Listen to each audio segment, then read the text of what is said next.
রাজধানীর শাহবাগে অবস্থিত 5 তারকা হোটেল ইন্টারকন্টিনেন্টালে গত 6 মাসে অর্ধশত কোটি টাকারও বেশি লোকসান হয়েছে।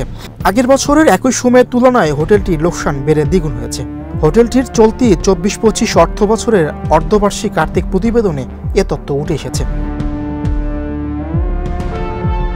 সমন্বয়ক উপদেষ্টাদের কাছে দীর্ঘদিন 10টি রুম দখলে থাকার কারণে সেই রুমগুলো ভাড়া দিতে পারছেন না হোটেল কর্তৃপক্ষ। সামাজিক যোগাযোগ মাধ্যম থেকে শুরু করে সব মহলে এমন খবর ছড়িয়ে পড়েছে। তবে এমন খবরের কোনো সত্যতা নেই বলে জানিয়েছেন হোটেলটির এই ঊর্ধ্বতন কর্মকর্তা। সম্পূর্ণ ভিত্তিহীন, এর কোনো লজিকই নেই, এটা বানোয়াট। এবং যারা এই কাজটা করতেছে তাদের এগেইনস্টে আমরা অ্যাকশন নিব। যে নিউজ পোর্টাল যাচাই বাছাই ছাড়া এই ধরনের নিউজ পাবলিশ করতেছে তাদের এগেইনস্টে আমরা হোটেল কর্তৃপক্ষ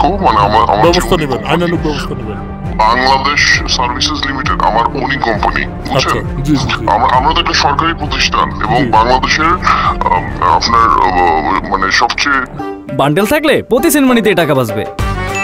বিকাশ সেনমানি বান্ডেল কিনে জিতুন প্রতি লেনদেনে। সর্বশ্রেষ্ঠ 5 তারকা হোটেল, এই হোটেলের ব্র্যান্ড ইমেজ নষ্ট করতেছে যারা এই ধরনের নিউজ ছাড়তেছে।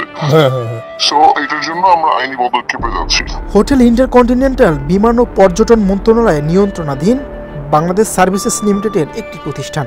গত সপ্তাহে প্রতিষ্ঠানটি চলতি অর্থবছরের প্রথমার্ধের জুলাই-ডিসেম্বরে আর্থিক প্রতিবেদন প্রকাশ করেছে। সেই আর্থিক প্রতিবেদন থেকে হোটেলটির আয়, ব্যয় ও লোকসানের তথ্য পাওয়া গেছে। আর্থিক প্রতিবেদনের তথ্য অনুযায়ী গত জুলাই-ডিসেম্বরে কোম্পানিটি আয় করেছে 67 কোটি টাকা।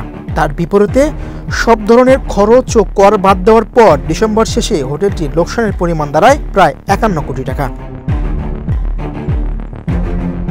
গুঞ্জন উঠেছে হোটেলটির ভিভিআইপির একটি স্যুট, যেটির দৈনিক ভাড়া 2 লাখ টাকার বেশি, সেটা এক উপদেষ্টার দখলে রয়েছে।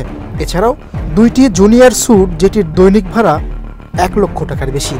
এই 2 জুনিয়র স্যুটের একটি হাসনাত আব্দুল্লাহ, অন্যটি সার্জিস আলমের দখলে রয়েছে। তবে এসব গুঞ্জনকে উড়িয়ে দিয়েছেন প্রীতম সোহাগ। রুম বুকিং দেওয়ার মতো কোনো ঘটনা ঘটেনি বলে জানিয়েছেন তিনি। দেখুন, ইন্টারকন্টিনেন্টাল হোটেলের রুম বুকিং দেওয়ার মতো কোনো ঘটনা ঘটেনি। এখানে কোনো ধরনের উপদেষ্টারাও জড়িত না, এখানে সমন্বয়করাও কোনোভাবে জড়িত না। আমরা যতটুকু তথ্য পেয়েছি আমাদের বিশ্বস্ত সোর্স থেকে, যে এরকম কোনো ঘটনা ঘটেনি। অন্তর্বর্তীকালীন সরকার, উপদেষ্টা এবং বৈষম্য বিরোধী ছাত্র আন্দোলনের সদস্যদের প্রশ্নবিদ্ধ, একই সঙ্গে তাদের সম্পর্কে জনমনে বিভ্রান্তি ছড়ানোর জন্য পতিত স্বৈরাচারীরা এমন গুজব ছড়াচ্ছে বলেও জানিয়েছেন তিনি। অন্তর্বর্তীকালীন সরকারের উপদেষ্টাগণকে এবং বৈষম্য বিরোধী ছাত্র আন্দোলনের সমন্বয়কগণকে প্রশ্নবিদ্ধ করার জন্য, তাদের সম্পর্কে জনমনে বিভ্রান্তি ছড়ানোর জন্যই আসলে পতিত ফ্যাসিস্ট স্বৈরাচাররা কিংবা সুবিধাবাদীরা এরকম মিথ্যা গুজব রটাচ্ছে। জুলাই-আগস্টের ছাত্র জনতার আন্দোলন চলাকালে হোটেল ব্যবসায় বড় ধরনের ধাক্কা লাগে। জুলাই-সেপ্টেম্বর প্রান্তিকে যে আর্থিক ক্ষতি হয়েছে হোটেলটির, পরের 3 মাসে কিছুটা ব্যবসা স্বাভাবিক হলেও সেই ক্ষতি পুষিয়ে নিতে পারেননি কর্তৃপক্ষ। মীর হোসেন সরকার, বাংলাদেশ প্রতিদিন।